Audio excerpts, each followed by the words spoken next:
Daily bread Bible facts. మందిరంలో సంఘ పెద్దలు అవసరమా?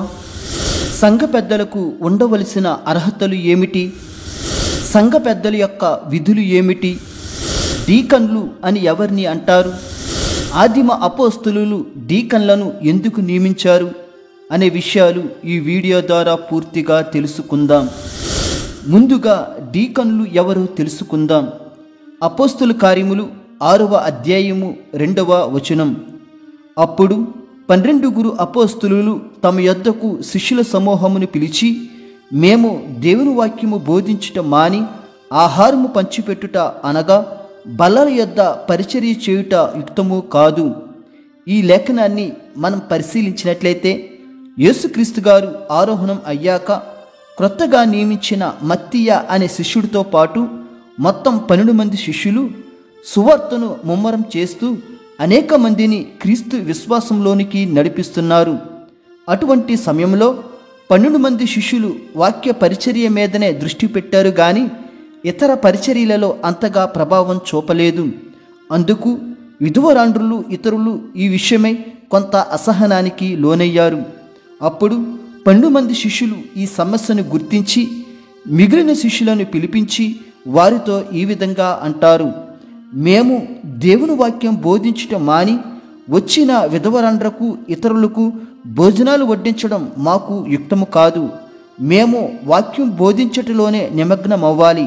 కావున భోజనాలు వడ్డించుటకు ఇతర పనులు చేయుటకు కొంతమందిని సంఘములో నియమిద్దాం అని 12 మంది శిష్యులు ఇతర శిష్యులకు తెలియజేస్తారు. అప్పుడు దేవునిలో బలంగా ఉన్న 7 మనుషులను నియమిస్తారు. అపోస్తల కార్యములు 6వ అధ్యాయము 3వ వచనం.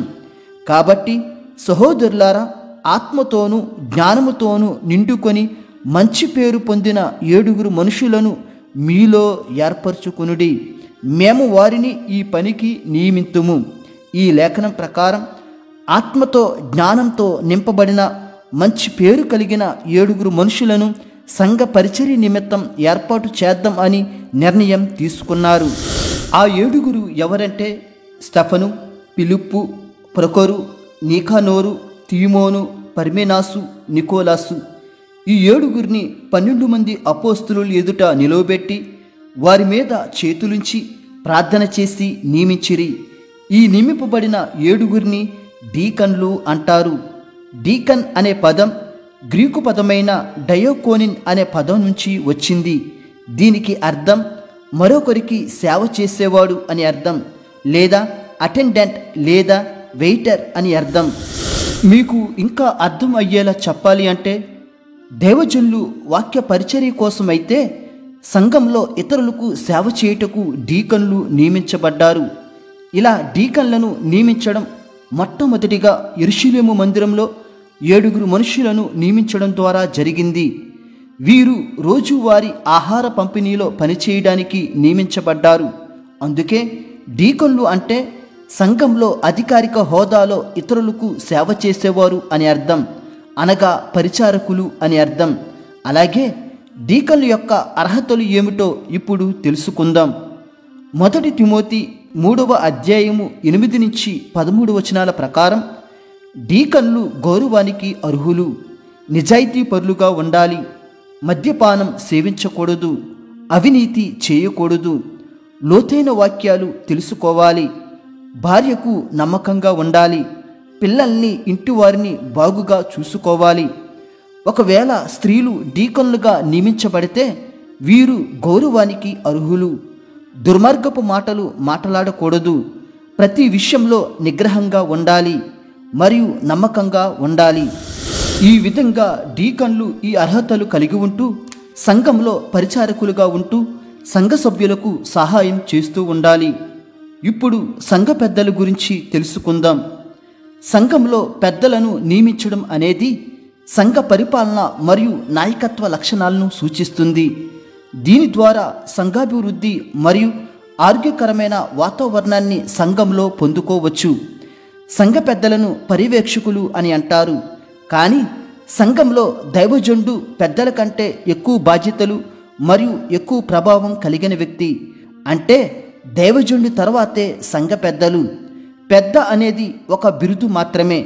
ఎక్కువ వయసు ఉన్నవారిని పెద్దలుగా నియమించడం కాదు. పెద్ద ఒక బిరుదు కావున వయసుతో సంబంధం లేకుండా దేవుని ఆత్మను కలిగిన వారిని ఎవరినైనా నియమించవచ్చు. అపోస్తల కార్యములు 14వ అధ్యాయము 23వ వచనం.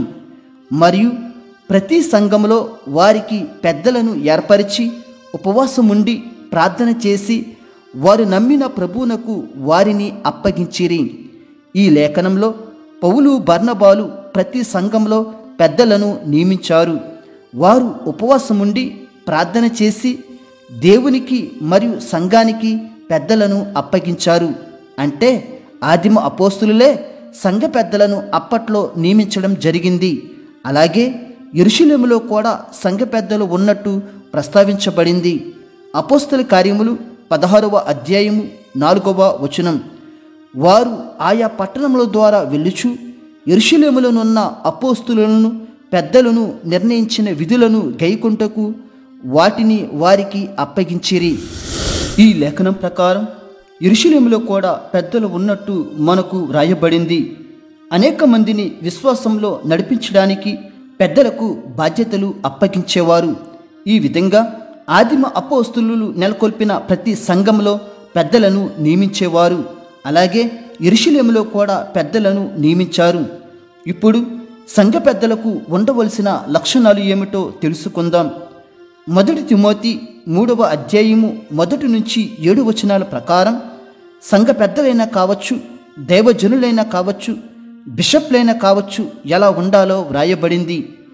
వీరు దేవుని కోసం శ్రేష్టమైన పని చేయడం కోసమే పదవిని ఆశించాలి. నిందారహితుడిగా ఉండాలి. ఒకే భార్యను కలిగి ఉండాలి. నిగ్రహంగా ఉండాలి. మనసును అదుపులో ఉంచుకోవాలి. మర్యాదస్తుడిగా ఉండాలి. అతిథి సత్కార్యాలు చేసేవాడిగా ఉండాలి. బోధించేవాడిగా ఉండాలి.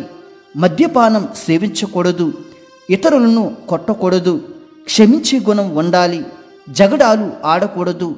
ధనం పట్ల ఆసక్తి చూపకూడదు. సంఘాన్ని పరిపాలించే ముందు తన కుటుంబాన్ని బాగుగా పరిపాలించాలి. గర్వంగా ఉండకూడదు. సంఘం వెలుపటి వారియల్లా మంచి సాక్ష్యం పొంది ఉండాలి. ఇవన్నీ సంఘ పెద్దలు కానీ, దేవజనులు కానీ, బిషప్లు కానీ ఖచ్చితంగా పాటించాలి. ఇటువంటి వారే పదవులకు అర్హులు. ఇప్పుడు సంఘ పెద్దల యొక్క విధులు ఏమిటో తెలుసుకుందాం. సంఘ పెద్దలు అనేవారు సంఘంలో అనేక పనుల మీద బాధ్యతలు వహిస్తారు. అందులో ప్రధానమైనవి 5 తెలుసుకుందాం. 1. సంఘంలో వివాదాలను పరిష్కరించడానికి పెద్దలు సహాయం చేస్తారు. అపోస్తల కార్యములు 15వ అధ్యాయము 2వ వచనం. పౌలునకును బర్నబాకును వారితో విశేష వివాదమును తర్కమును కలిగినప్పుడు ఈ అంశము విషయమే పౌలును బర్నబాయు తమలో మరికొందరును యెరూషలేమునకు అపోస్తల యొద్దకును పెద్దల యొద్దకును వెళ్ళవలనని సహోదరులు నిశ్చయించిరి.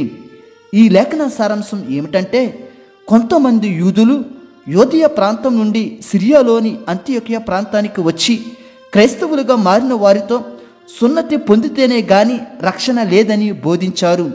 అప్పటికి అంతియోకియలో పౌలు బర్నబాలు అక్కడే ఉన్నారు.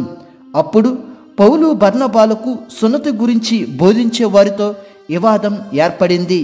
ఈ వివాదాన్ని పరిష్కరించుకోవడం కోసం యెరూషలేములో అపోస్తల యొద్దకు పెద్దల యొద్దకు వెళ్ళాలని సూచించారు. కావున దీన్ని బట్టి సంఘ పెద్దలు అనేవారు వివాదాలు పరిష్కరించడంలో సహాయం చేస్తారు. 2. సంఘ పెద్దలు రోగుల కొరకు ప్రార్థించాలి. యాకోబు రాసిన పత్రిక 5వ అధ్యాయము 14వ వచనం. మీలో ఎవడైనను రోగి ఉన్నాడా? అతడు సంఘపు పెద్దలను పిలిపింపవలను. వారు ప్రభువు నామమున అతనికి నూనె రాచి అతని కొరకు ప్రార్థన చేయవలను. ఈ లేఖనం ప్రకారం సంఘ పెద్దలు రోగుల కొరకు ప్రార్థించేవారిగా ఉండాలి. ప్రార్థన చేయడానికి ఎవరు పిలిచినా వెళ్ళి వారి కొరకు నూనె రాసి ప్రార్థన చేయాలి. 3. సంఘ పెద్దలు సంఘాన్ని జాగ్రత్తగా కాపాడుకోవాలి. 1 పేతురు 5వ అధ్యాయము 2వ వచనం. బలిమి చేత కాక దేవుని చిత్త ప్రకారము ఇష్టపూర్వకముగాను దుర్లభాపేక్షతో కాక సిద్ధ మనసుతోనూ మీ మధ్యనున్న దేవుని మందను పై విచారణ చేయుచు దానిని కాయుడి. ఈ లేఖనం సంఘ పెద్దల గురించి వ్రాయబడింది. 1 పేతురు 1 నుంచి 4 వచనాలు చదివితే మీకు మరింత అర్థమవుతుంది. సంఘ పెద్దలు సొంత తెలివితేటలు, సొంత బలం ఉపయోగించక దేవుని చిత్త ప్రకారం సిద్ధ మనసుతో సంఘాన్ని కాపాడాలి. మరియు సంఘ పెద్దలకు దుర్లభం ఉండకూడదు. సంఘ సభ్యులను బాగుగా చూసుకోవాలి. ఈ విధంగా సంఘ పెద్దలు సంఘాన్ని మంచిగా చూసుకుంటే అదే అధ్యాయము 4వ వచనం, ప్రధాన కాపరి ప్రత్యక్షమైనప్పుడు మీరు వాడబారిని మహిమా కిరీటము పొందుదురు. ఈ లేఖనం ప్రకారం ప్రధాన కాపరి అంటే యేసుక్రీస్తు. యేసుక్రీస్తు త్వరలో ప్రత్యక్షమైనప్పుడు బాగుగా చేసిన సంఘ పెద్దలు మహిమ కిరీటం పొందుకుంటారు అని వ్రాయబడింది. కావున సంఘాన్ని జాగ్రత్తగా కాపాడుకోవడం వల్ల సంఘ పెద్దలకు మహిమ కిరీటం ఇవ్వబడుతుంది. 4. సంఘ పెద్దలు జవాబుదారీతనంగా ఉండాలి. హెబ్రీయులు 13వ అధ్యాయము 17వ వచనం, మీ పైని నాయకులుగా ఉన్నవారు లెక్క ఒప్పచెప్పవలసిన వారి వలె మీ ఆత్మలను కాయుచున్నారు. ఈ లేఖనం సంఘ పెద్దలకే కాదు, సంఘములో నాయకులుగా ఉండే ప్రతి ఒక్కరికి వర్తిస్తుంది. ఎవరైతే నాయకులుగా ఉంటారో వారు సంఘ సభ్యుల పట్ల జవాబుదారీతనంగా ఉండాలి. ఏదైనా సంఘానికి లెక్క చెప్పాలి. అలా ప్రతిదీ సంఘ సభ్యుల అనుమానాలను నివృత్తి చేస్తూ జవాబుదారీతనంగా ఉంటూ సంఘ సభ్యులను కాపాడుకోవాలి. 5. సంఘ పెద్దలు ఉపదేశించేవారిగా మరియు వాక్యమందు జీవించాలి. 1 తిమోతి 5వ అధ్యాయము 17వ వచనం, బాగుగా పాలన చేయు పెద్దలను విశేషముగా వాక్యమందును ఉపదేశమందును ప్రయాసపడు వారిని రెట్టింపు సన్మానమునకు పాత్రులుగా ఎంచవలను. ఈ లేఖనం ప్రకారం పెద్దలు ఉపదేశించేవారిగా ఉండాలి మరియు వాక్యమందు ప్రయాస కలిగి ఉండాలి. అలాగని దేవజన్ని కంటే ఎక్కువ అని అనుకోకూడదు, పరిధి దాటకూడదు. ఈ విధంగా బాగుగా చేసిన సంఘ పెద్దలకు రెట్టింపు సన్మానం చేయాలి. అటువంటి సంఘ పెద్దలను మనం గౌరవించాలి, వారి మాట వినాలి. 1 పేతురు 5వ అధ్యాయము 5వ వచనం, చిన్నలారా మీరు పెద్దలకు లోబడి ఉండుడి.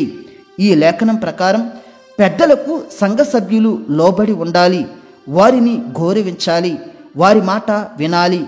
వారు చేయు ప్రతి మంచి పనిలో సంఘ సభ్యులు సహకరించాలి. ఒకవేళ సంఘ పెద్దలు తప్పు చేస్తే వెంటనే వారిని దండించకూడదు. సంఘ పెద్ద మీద వేసిన ఆరోపణను లోతుగా పరిశీలించాలి, తదుపరి చర్యలు తీసుకోవాలి. 1 తిమోతి 5వ అధ్యాయము 19వ వచనం, 2-3 సాక్షులుంటేనే గాని పెద్ద మీద దోషారోపణ అంగీకరింపకుము. ఈ లేఖనం ప్రకారం సంఘ పెద్ద మీద ఏదైనా నింద ఆరోపణ చేస్తే 2-3 సాక్షులుంటేనే గాని దానిని నమ్మకూడదు. ఏదో ఎవరో ఒకరు నింద వేసినంత మాత్రాన సంఘ పెద్దను దోషిగా నిర్ణయించకూడదు. ఆధారాలతో కూడిన ఆరోపణలు చేస్తే మాత్రం దానికి తగ్గ చర్యలు తీసుకోవాలి. ఏది ఏమైనా సంఘ పెద్దలు ఉండుట సంఘానికి క్షేమకరము. అందుకే ఆదిమ అపోస్తులు ప్రతి సంఘంలో పెద్దలను నియమించారు. అయితే డీకన్లు మరియు సంఘ పెద్దల మధ్య చిన్న తేడా తెలుసుకుని ఈ వీడియోను ముగించుకుందాం. సింపుల్గా అర్థం అయ్యేలా చెప్పాలి అంటే డీకన్లు అంటే పరిచారకులు, సంఘ పెద్దలు అంటే పర్యవేక్షకులు. వీరిద్దరూ వేరు అర్హతలు కలిగి ఉన్నా కానీ దేవుని సేవ కొరకే నియమింపబడినవారు. ఈ వీడియో మీకు ఆశీర్వాదకరంగా ఉన్నట్లయితే లైక్ చేసి సబ్స్క్రైబ్ చేసుకోవడం మర్చిపోవద్దు. దేవుడు మిమ్ములను మీ కుటుంబములను దీవించునుగాక. ఆమేన్.